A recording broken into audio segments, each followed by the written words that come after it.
Welcome back to The Explainer. We're here to do what we do best, take incredibly complex, wild stories and break them down so they actually make sense. Okay, so what in the world connects Phineas and Ferb, The Rock, and a gangster Porky Pig? I know, it sounds like an absolute fever dream, right? But believe me, it all comes together in this one wild story that starts on what seems like a totally normal summer day, but it spirals out of control really, really fast. We're talking corporate espionage, cartoon physics, and some major action heroes. You know it's going to be a good day when you hear that iconic line. Our whole story really kicks off right here, with Phineas and Ferb's latest and maybe greatest invention, the bubble transport. And this thing, it's not just some backyard project. Nope. It was designed to let them, and all their friends, literally fly over Danville inside their very own high-tech bubble. So, a bubble-powered adventure. You'd think the plan was just a simple, peaceful flight over the tri-state area, right? But come on, this is Phineas and Ferb we're talking about. Nothing is ever that simple. Getting this thing off the ground involved a very specific, and let's be honest, a very them set of steps. Okay, so how do you build this thing? It's classic Phineas and Ferb logic. First, you build a super complex humming machine. Then, you need the secret sauce, Maracuna nut sap. Phineas explains that the sap has to be in this perfect, not quite congealed state so it can pass through the semi-permeable membrane. And then, voila, you're flying high in a super durable, shimmering bubble. It's that kind of quirky genius that just makes their inventions work. And right on cue. You can't have a giant invention in the backyard without Candace trying to bust them. She literally screeches her mom's car onto the lawn going, "Mom, look, you have to see this." But as always, her timing is just a little off. By the time she gets there, the bubble's already taking off with everyone inside. So while the kids are just having the time of their lives, floating way up high, something way more sinister is going down on the ground. A full-on corporate sabotage plot, and the mastermind behind it all is probably the last person, or a pig, you'd ever expect. So what exactly is a corporate coup? Well, it's basically a hostile takeover. And our villain pulling the strings? Get this, Lil Gum Gum, a gangster rapper version of Porky Pig. I'm not kidding. And he's not just making music, he's orchestrating this entire takeover to get his hands on some super valuable classic cartoon properties. And who's the first target in his grand scheme? Of course, it's Dr. Doofenshmirtz. And the difference between their goals is just hilarious.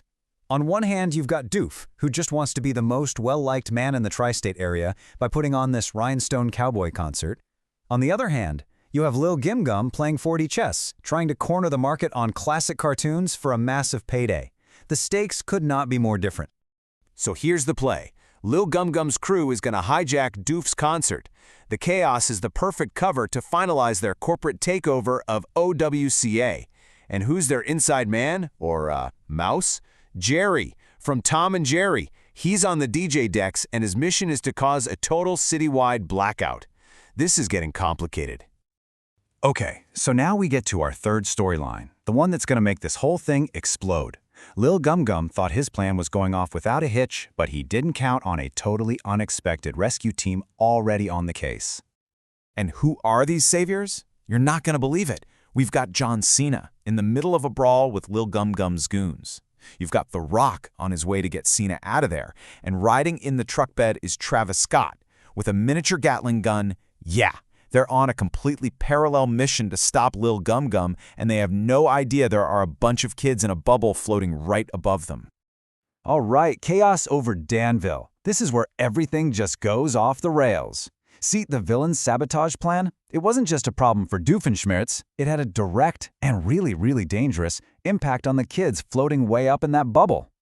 And check out how fast this all happens. At 7 p.m., Jerry starts scratching on the decks, and boom, the power's out. 1 minute later, that blackout sends the bubble transport completely haywire. At 7:02, it bounces off a skyscraper. And by 7:03, it's in a full-on, uncontrolled nosedive, heading right for some jagged metal. What started as a fun ride is turned into an absolute emergency. So, you have to ask yourself. The bubble is plummeting. The kids inside are screaming. They're headed straight for certain doom. Who could possibly save them now? It looks absolutely hopeless. And here it is, the final confrontation. Just when you think it's all over, at the very last second, those two parallel storylines, the kids' free fall and the hero's mission, are about to crash into each other in the most explosive way possible. Out of nowhere, this massive black pickup truck just roars onto the scene. It's The Rock. He slams on the brakes, positioning his truck perfectly right under where the bubble is about to hit. The timing has to be split-second perfect. And then Travis Scott just opens fire with that Gatling gun. He's not shooting the bubble. No, he's aiming at the metal spikes on the ground. He just pulverizes them into dust literally seconds before impact. There's this massive explosion of sparks. It's incredible. And that explosion, it's what saves them. The shockwave actually cushions the bubble's fall. It bounces once, totally harmlessly, and then lands gently in a field of hay. Everyone inside is perfectly safe. Not a scratch. Just wow. So after all that, John Cena finally jumps into the truck, and The Rock just delivers this killer line. The Rock ain't Uber. You won the championship, now you walk the road. The Rock, he rides solo. It's perfect. Their mission was to stop Lil Gum Gum's guys, and they did it. Saving the kids, that was just an awesome, totally unplanned bonus.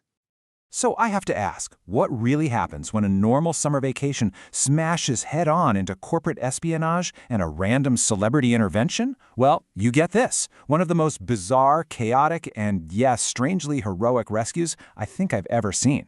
It just goes to show you, in the wild world of animation, absolutely anything is possible.